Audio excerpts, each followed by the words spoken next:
lacagta qofka qaadka iibiya uu ka helo imisa qof ayay waxyeelo iyo dhibaato u geysatay imisa reer baa u qatan imisa caruur gaajoonaysa oo aabihii dhalay lacagtu caana u siin lahaa qaad u siisanaya ama tudabo u siin lahaa wax barasho ku geyn lahaa ama cunto ay cunaan ama guri ugu dhisi lahaa waxa lagu qiyaasay dadka ka shaqeeya qaadka 10,000 qof wadankoo dhan isu wada geeyo haddii lacagta qaadku inaga saaraya inoo baaqan lahayd wadankeena inoo ooli lahayd dad intee leeg bay u samayn lahayd waxa weeyaan shaqo abuur war waxaan soo gabagabeenayaa qaadku shanta arrimood ee diinta islaamku ay ilaaliso mid walba waxyeelo u geysta qofka diintiisu waxyeelo u geysanaya oo cibaadadu ah ujeedada ilaahay u abuuray ayuu la dagaalamaya oo qofku marna raqdaas dul fadhiya oo cibaadadu ka wahsanaya oo yaraan xataa hadduu tukado salaada qaar ba dhaafaya dadka qaadka cuna qof salaada subax waqtigeeda tukada ku yiri inta tukatana badankoodu inay jamaacada yimaadaan way ku adag tahay waqaadkii baa cibaadadaasi kala dagaalamaya burburka iyo dhibaatada iyo daalka iyo tacabka uu qofka u geystay marna sidoo qofkaasi u soo jeeday oo ugu soo jeedo caleenta daroogada ah ayuu qallimaya u dhacaya muddo dheer buu hurdaya salaadii saasay ku dhaafayaan hadduu tukadana qof wadnihiisu aad u garaacmayo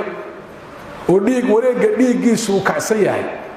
ayaa salaadii galaya oo wuxuu tukaday baa aan garanayo isagaaba hiiftaamaya waa qof xiiqsan oo salaad galay weey waan ognay salaada marka la qiimo rasuulku kaleey salaatu salaam wuxuu yiri idinkoo soo ordayo degdegaya haymanina si xasilooniyo ku yimaada waxa la rabaa qofku isagoo degan oo xiiqsanayn oo hiiraagayn oo fahmi kara salaada oo dhadhamin kara inuu salaada tukado saasoo cibaadadu waxa weeyaan uu la dagaalamaya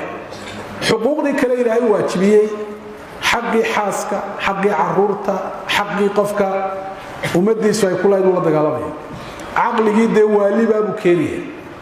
oo dadka maanta inoo xareysan xarumaha cilaaj ku xareysan badankoodu waa naafadii qaadka oo dadkii qaadku maskaxda ka naafiyay waan tagaanu meelaha qaarkood meel baan tagay ku xareysan 600 oo nin waxaan weydiiyay dadkii meesha mas'uulka ka ahaa dadkan bal ka waramay ilaa baaritaan baa lagu sameeyaa qofka intaan xarunta lagu xareey waalidooda maxaa keenay waxay yiraahdeen in yaroo fara ku tirisa mooyaan inta kale waa qaadni waxyaabaha lagu ogaaday la taaban karna waxa kamid ah qaadka marka laga xareeyay muddo xareysnaado ayuu qofku miirsanaya laakiin mushkilada taagan waxa marka la soo daayo ayuu wuxuu ogaa inuu ku waalanaya hadana dib ugu noqonaya waalidii uu fariisa ku dooranaya wuxuu waxyeeleynaya qofka naftiisa wadiga maqliyay dhakhtarku afka laga bilaabo iyo xubnaha qofka bani'aadamka ugu muhiimsan mid walba soo dhibaato u geysanaya dadka qaadka cuna badankoodu waa bukaan socod weey mid waliba meel buu in ku leeyahay mid caloosha mid maskaxda mid beerka mid kaliyaha waynaan diiwaan gelino waxan daraasaad iyo cilmi baaris iyo tirakoob baa lagu sameeyay dad fara badan qaadka ay naga laayay oo hadii xabaalaha qaadka gooni loo sameyn lahaa xabaalada tiro badan ku aasan yihiin baa soo bixila nin dhakhtara ayaa ka tagay magaalada Burco imaaraadka ayuu tagay oo xanuunsanay waxa lagu wuri beerkaagu gabigiis waa wada sun waxna laga ma qaban karo خلاص heerkii wax laga qabanayo dhaaf magaalada Burco ku soo noqday masaajid buu ka istaagay wuxuu yiri warsaasa dhacday qaad baa dhibaatada ay geystay war waan idin la dardaarmayaa hadda uu dhintay ilaahay u naxariisto wariga dambeeyo qaad iska ilaali oo iska daa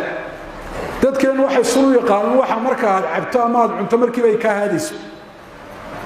sunsi siyar beerkaaga u galayso ku ururaysa dabeetana maalinkaaga malaq siinaysa ayuu qaad ku leeyahay isagaaba suna marka hore tii dusha lagaga buufiyay soo hore ugu baxana deemika way jirtaayo iyaduna waa xaqiiqo jirto la soo taabtay way qofka maalkiisi waxyaabo shariicadu ilaalisay kamida ayuu qaad ku dayacay oo qof waxaan waxba u tarahay xoolihiisa ku bixinaya culimadu waa hadal adag laakiin waa wax kutubta ku qoran oo cilmi ah markay ka waramayaan dadka maalkooda laga xayirayo sida caruurta yaryar oo kale xoolooda loogu maamuliyo dadka waalwaalan waxay ku daraan as-safiih al-hajr ala as-safiih safiih waa yaadaba markay qeexayaan kutubta fiqiga shaafiiciyada oo dhaneek waxay leeyihiin safiihu